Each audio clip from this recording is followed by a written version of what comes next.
Greetings from Castle Goring, from Mickey, Aurora, and from me. Well, if Aurora will allow me to plunge in, I will do so. Aurora, come on, honey. With what Snazzy Minx has to say. Today, hopefully, we will have some fun, and we will touch on one or two things, but hopefully we'll enjoy ourselves as well. Well, yet again, we can all see how much in the know you truly are, Lady C. The new book about King Charles by Robert Hardman appears to corroborate many of the insights you shared with us over the last few years. Proof that the go-to place for inside information is down at Castle Goring. You hear that, Aurora? Lick my head so that it doesn't swell too much. I do hope you will be covering this book's salient points, but for me, the most interesting is the naming of the Sussex child after the Queen's very personal nickname, Lilibet. I always felt the Sussexes had not played straight with that one. To me, it felt like revenge. The Queen strips Harry of his titles, so they stripped the Queen of her most significant of names, and she could do nothing about it. I believe Harry told her they wanted to name the child after the Queen, but not that they would use the personal nickname. It would certainly explain why she is now reported to have been furious, because it would have been petty to then refuse the use of the name after the Sussexes had made it public. It simply reeks of malicious tactics, and now, having watched the Sussexes in action ever since, we know only too well that they thrive on revenge, spite, innuendo, and downright lies. Look forward to hearing your views as always. Love to the fur babies. I don't know what's got into them. I mean, they're going crazy. Yes, I love you too, but allow Matty to actually... Oh, I can't complain, and I hope you won't either. So, to return to the question... And I'm just going to ignore them, so hopefully you will as well. I just let them give me all the love that they want to give me. I'm not quite sure why they're so hyper at the moment.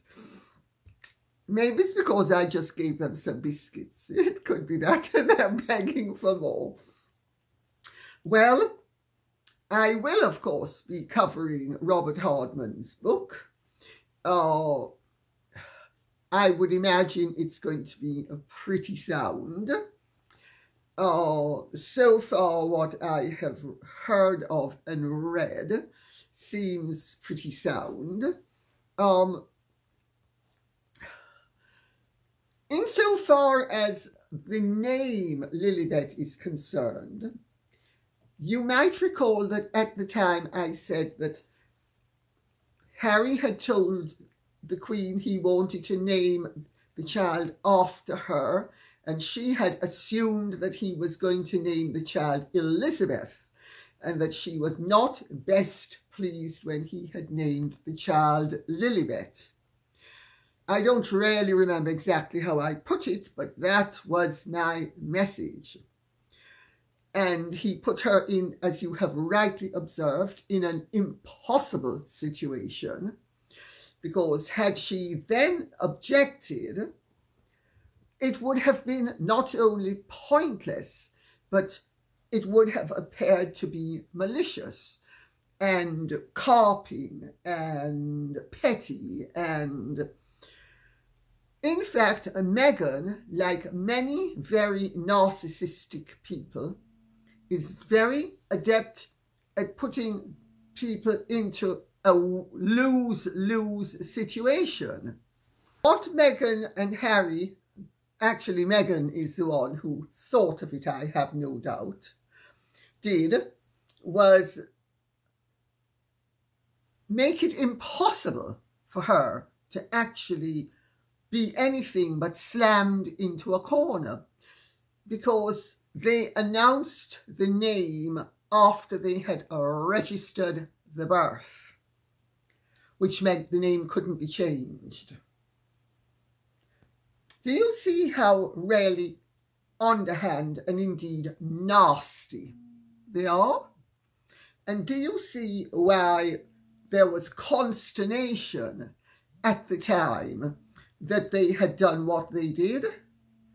And I have no doubt that you snazzy minks are definitely onto something, and that it was Meghan's way of payback time, because that old, arrogant, impertinent woman, who the heck do you think you are?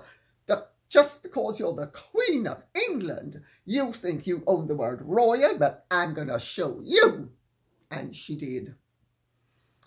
Well, you will have to wait for my book to hear what I have to say about it in full.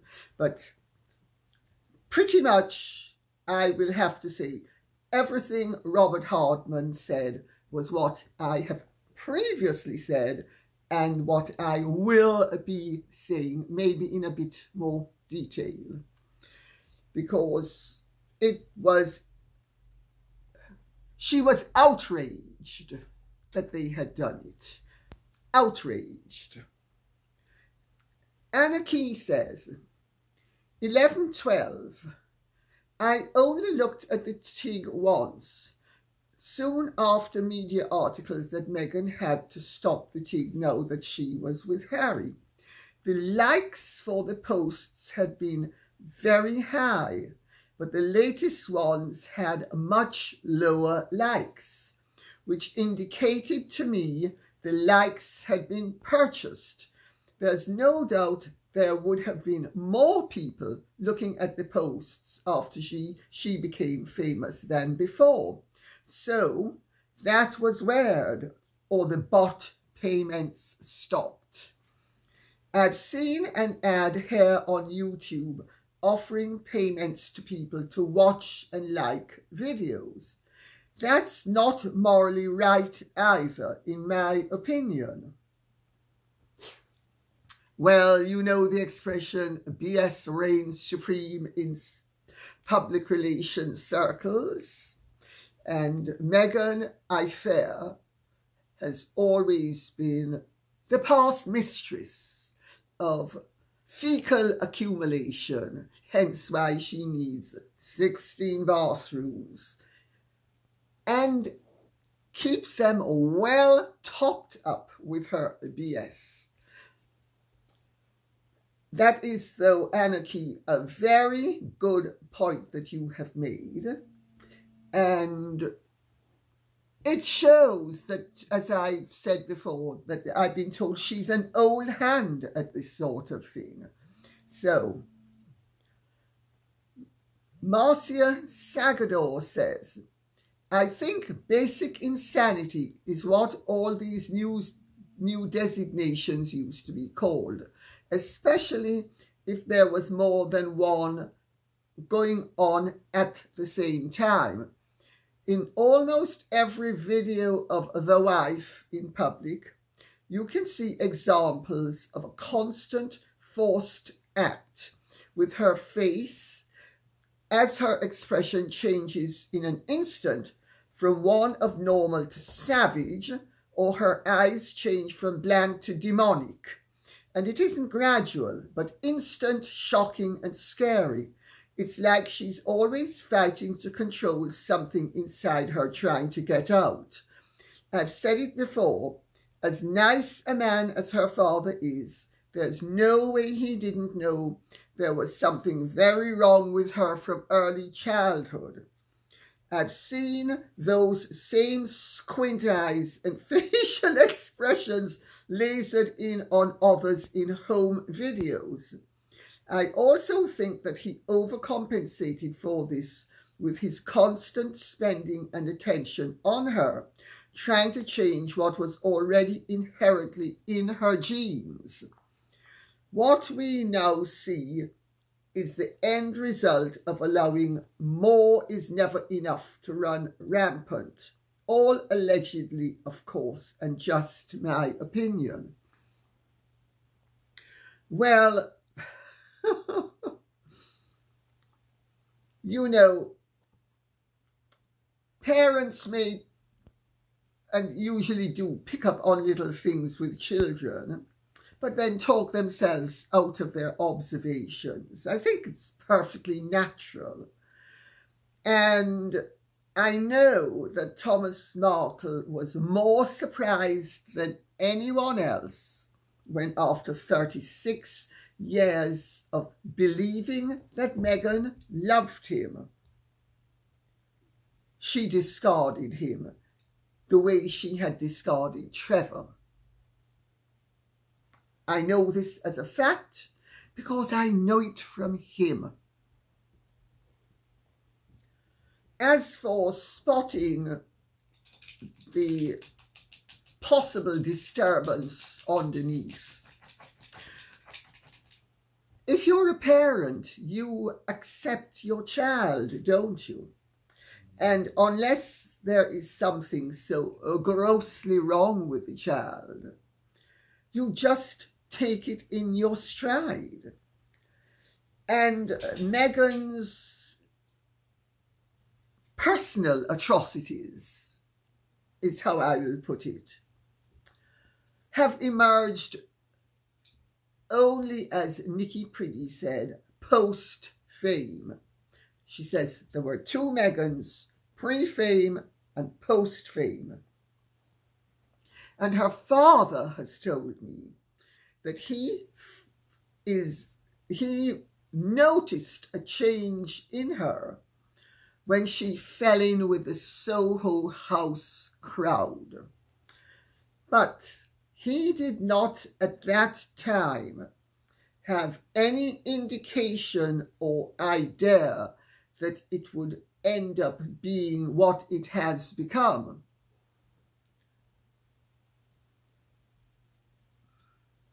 I think your point is an interesting one, but it's, let me put it this way, I wouldn't address it with her father.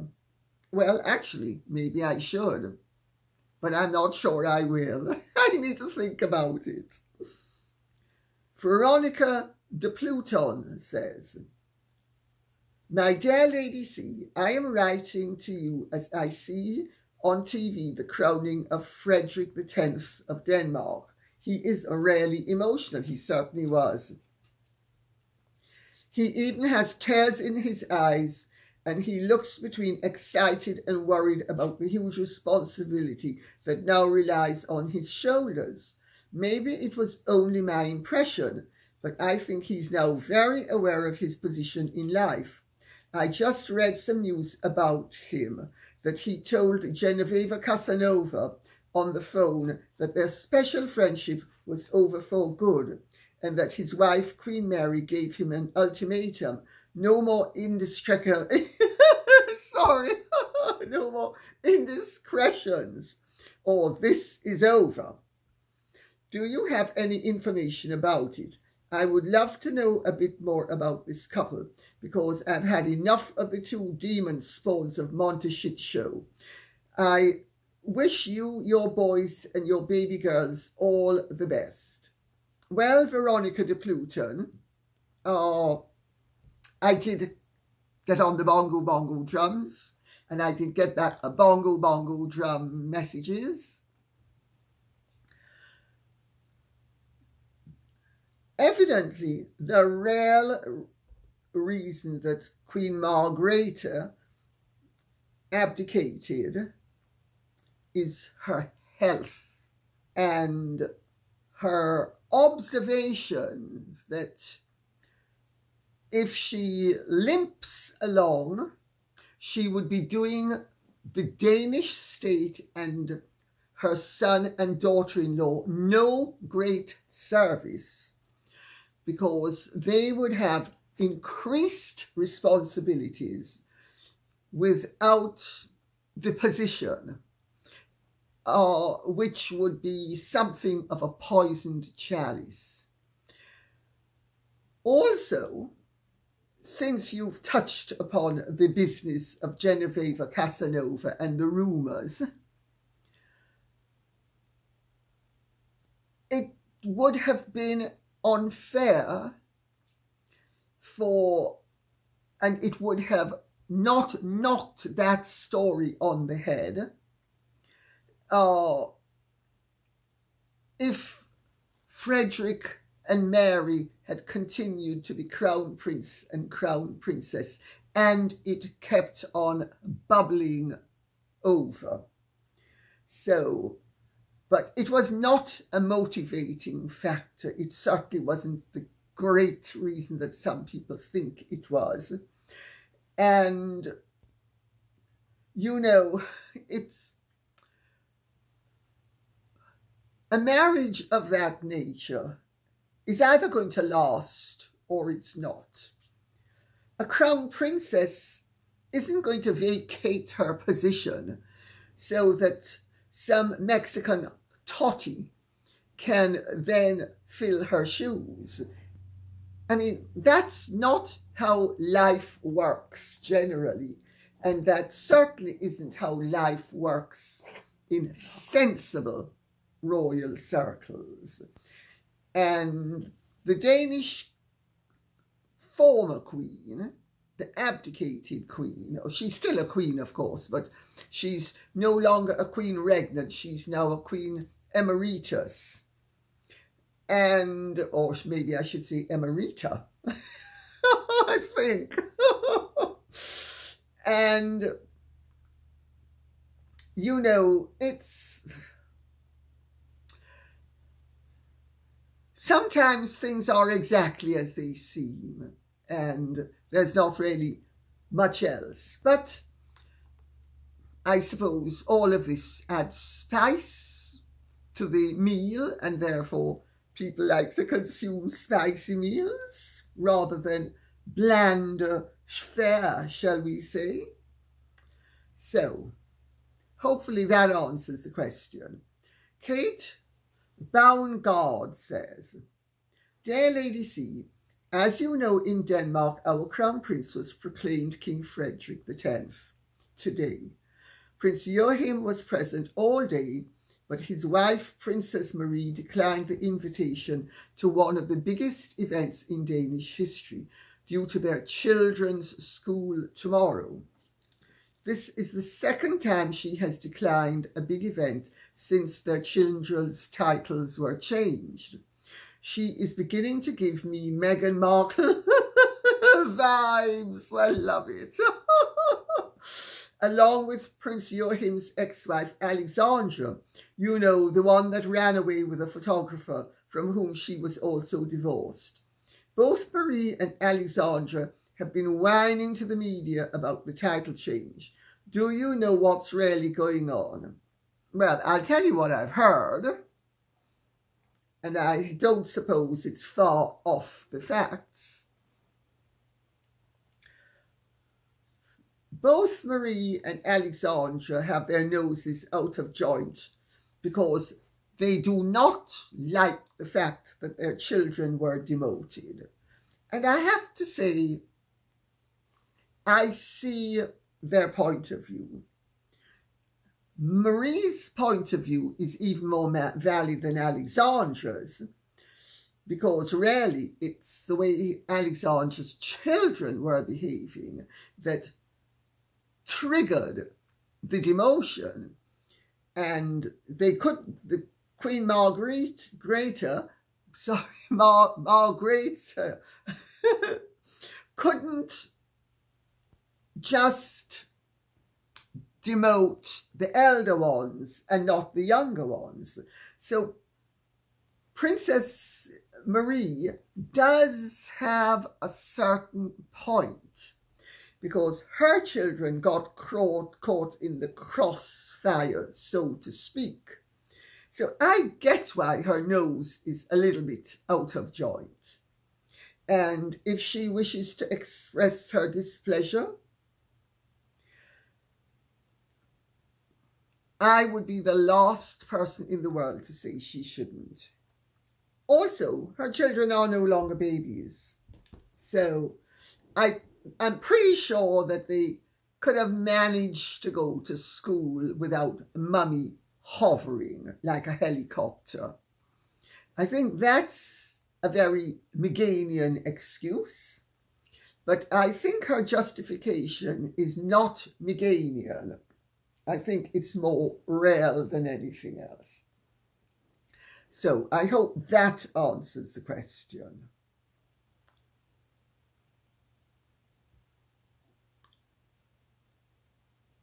Yakov says, "Good afternoon to you and family. Can you please answer my question? I'm still scratching my head. Still trying to understand why the Sussexes, especially Meghan, wanting to leave as working members of the royal family. It seems the damsel and the frog are in a deep mess. I'll leave out the correct word as this is YouTube. The disintegrating duo could have had everything, especially the dizzy damsel. Money, status, fame, meet and greet rare A-listers, and would be authentic A-listers themselves. You've mentioned this before, but it seems both of them missed the mark. But how and why? It is my considered opinion that Meghan is somebody that I would regard as,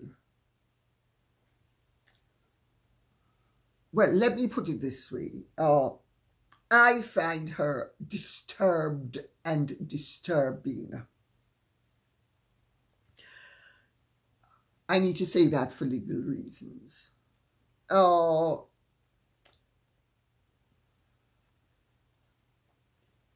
I think that she was either extremely clever or extremely stupid, or a combination of the two. And I'll tell you why.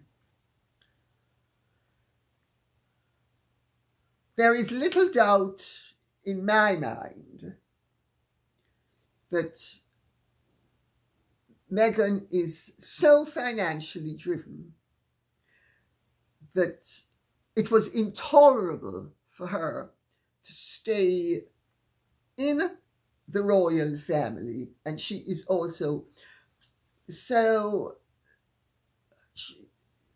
egotistical that once she became royal and it went to her head in the most massive way and blew all of this restraint and common sense that she had previously exhibited to get where she got to, because remember, she got there usually off her own initiative.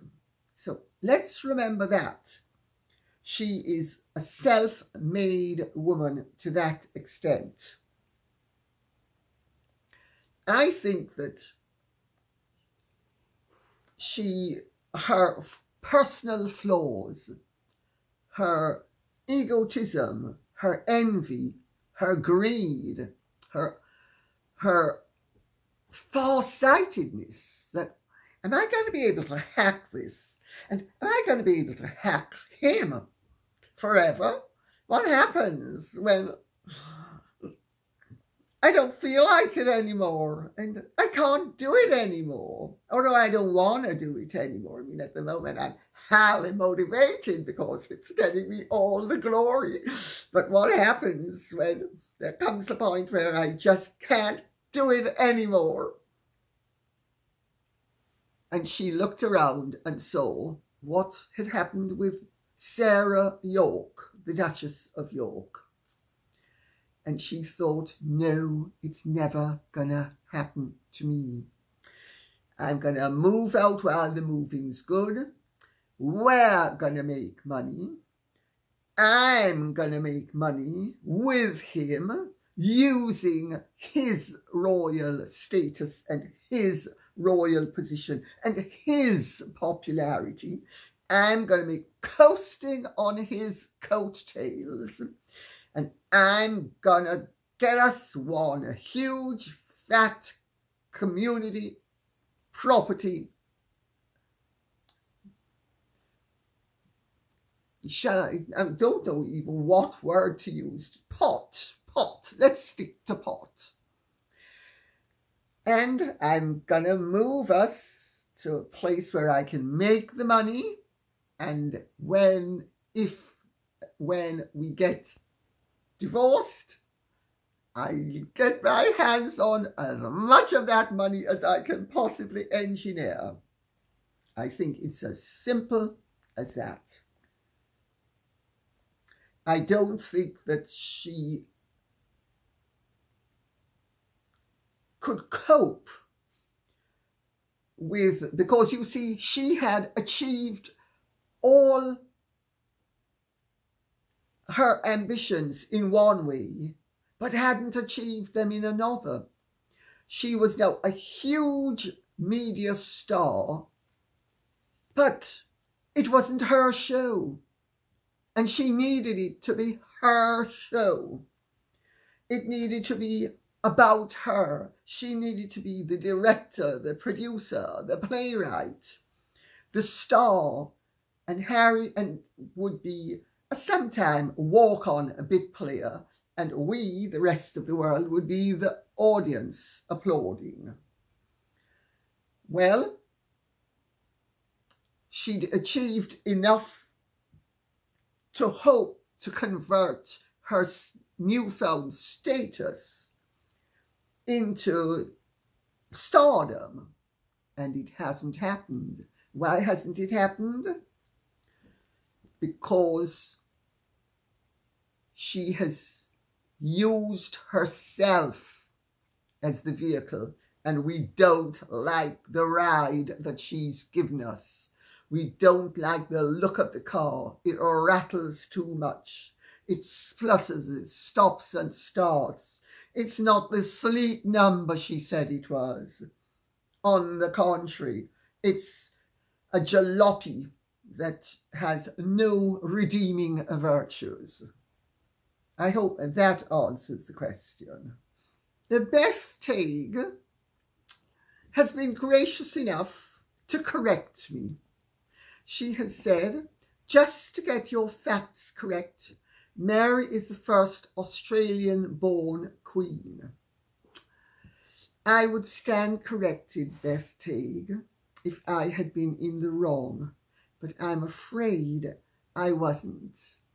May I suggest that you find out about Susan Cullen Ward, who was born on the 28th of January 1941 in the Waverley suburb of Sydney, Australia, to a family of some Australian heritage and eminence. She became Queen Susan of the Albanians. She was the first Australian-born queen.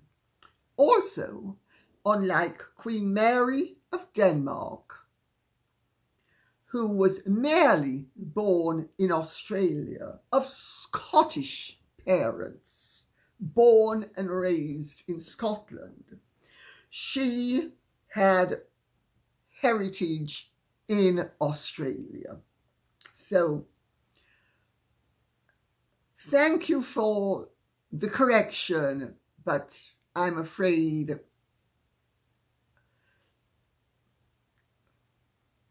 I can't stand corrected when I wasn't making a mistake. And now we are going to end with some information that I have been given about the ongoing post office scandal, which, to those of you who aren't interested, please feel free to skip over this. But to me, it is very important because this is possibly the largest miscarriage of justice to have taken place in this country over the longest period of time and involving all three political parties, and is a shocking warning of what happens when you have people in authority who do not have a moral or an ethical code that allows them to live up to their responsibilities, which invariably will include, when you find an injustice, you rectify it, you don't ignore it, you don't cover it up, and you certainly don't benefit from it financially. 25 years ago, there was a post office memo that predicted that a tragedy is not far away. 25 years ago.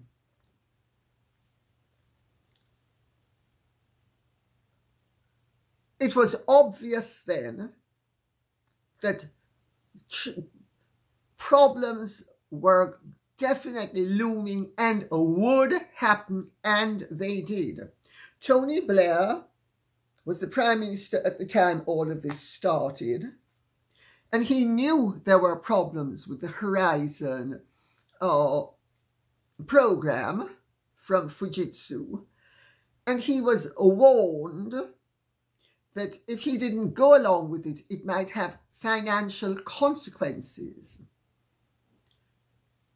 to the government. So what did he do?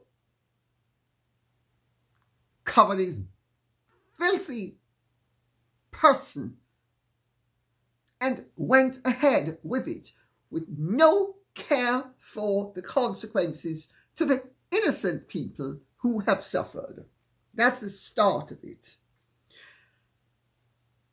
And I am now going to read out some information I have been given by my accounting wizard, who sometimes provides me with insights into Harry and Meghan's charity. Charity starts at home. You've got to remember that. And I'll read out what he says. I have it from two bits that he has said. The first is, in any big scandal with the power to dominate the nation's attention, there are inevitably key moments when events could have been altered. This is a very commentary on the dubious role of Ernst & Young, the famous accounting firm, as external auditors of the Post Office during most of the period covered by the Horizon scandal. It also points to two further matters which deserve intense and relentless public scrutiny. One, it appears that the reason the Post Office network is not used as replacement cover for commercial retail banks in rural areas is that the retail banks and the Department for Business and Trade knew and know that the Horizon system cannot cope. It is riddled with errors that cannot be fixed. Two, you will notice the comment that substantial funds were credited as income to the Post Office's own accounts from suspended accounts where balances were in dispute with branch sub-postmasters after the concentrated prosecution attack on sub-postmasters was stepped up. This contributed to the profits that the Post Office began to make during the period. This means that the bonuses of the Vanel's woman and her executive associates were derived from unsound and, it would appear, false prosecutions of postmasters. Well, he doesn't need to hedge his bets. There's no appearance about it. The reality is that it's not an appearance, it's a fact. They were false prosecutions of sub-postmasters. Did they not seriously, since they were supposed to be responsible individuals, ask themselves, how is it that 10% of the post office workforce can be thieves and corrupt? I'm sorry. They have no defense against their willful blindness and dereliction of duty. And the rest of it is, he says, the article is long. He's speaking about an article that was written. The article is long and discusses many of the technical aspects of auditing very readably, but at length. The article does not link the bonuses paid to the directors to the income booked to the post office's profit and loss account. I alone make that connection, but it is a reasonable one since total bonuses included additional rewards for increasing business profits. As a consequence, a proportion, however minor, of the sums credited to the profit and loss account of the post office inevitably and by operation of simple arithmetic found their way into the bonus pots of Adam Crozier, etc., etc. Overall, and let's not forget Paula Venel's bonuses and Paula Venel's pension pot, etc., etc. Overall, it appears that the post office, rather like the obscurer parts of the British Empire, was used as a dumping ground for incompetents and ne'er-do-wells who were lucky enough to find some sort of government or civil service protection. Look at the career, in quotes, of Sir Tim Parker, for example. His Wikipedia entry states, Timothy Charles Parker, born 19th June 1955, 1, is a British executive. He has been chairman of the National Trust, Post Office Limited, and Her Majesty's Courts and Tribunals Services. From 1986 to 2014, he was successively the CEO of Kenwood, Clark Shoes, Quick Fit, the AA, and Samsonite. The AA is not Alcoholics Anonymous. It is a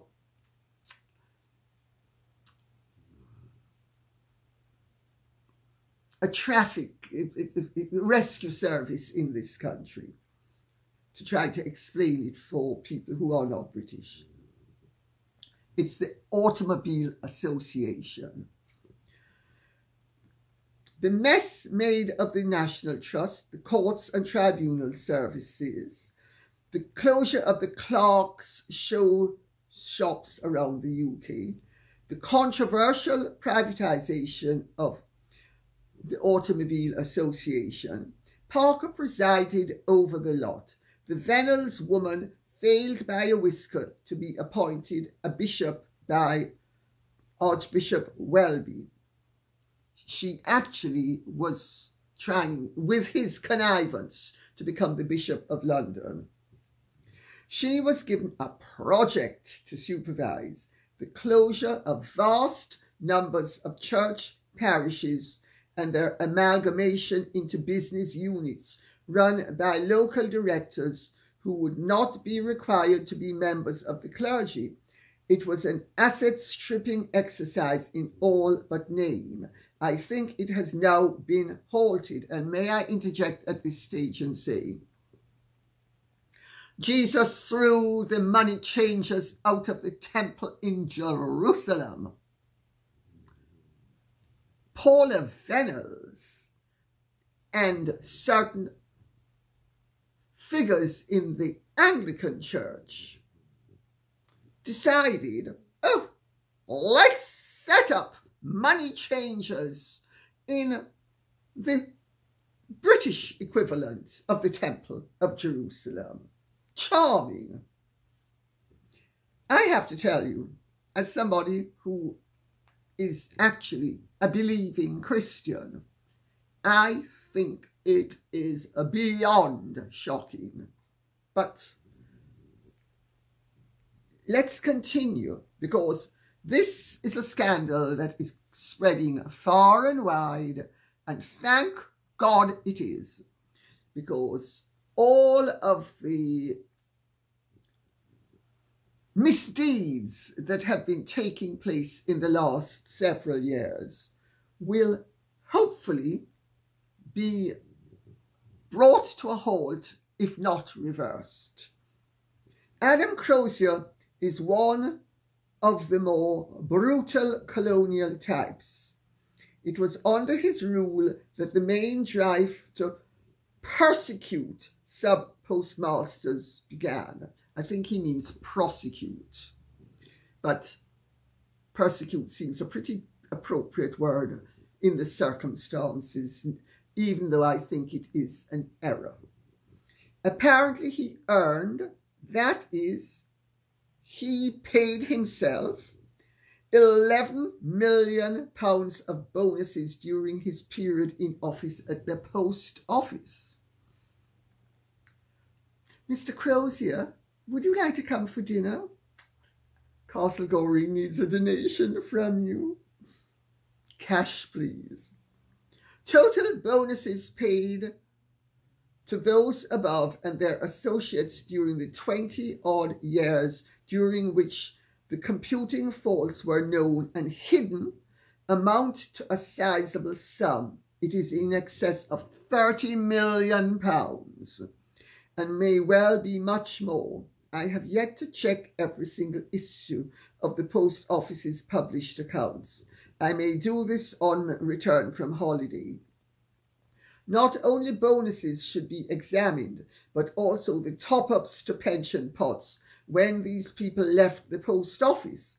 Venables got an extra, note extra, £400,000.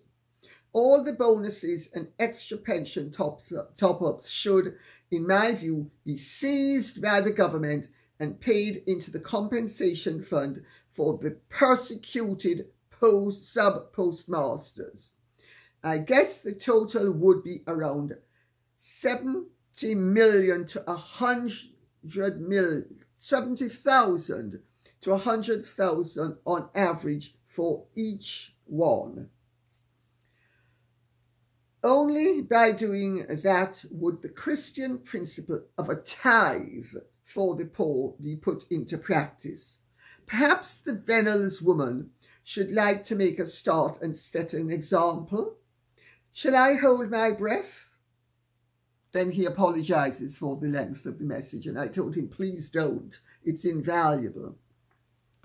So, when you have somebody who's an accounting genius actually figuring out what's really going on, isn't it to your advantage? And on that note, I'll say thank you very much. I hope this has been of some interest to you. If it has, please keep the questions and comments coming in, so we will cover ground that you find interesting. Okay, thank you so much. God bless. And if you have truly enjoyed this, please like, share, subscribe, press the notification bell, and Godspeed.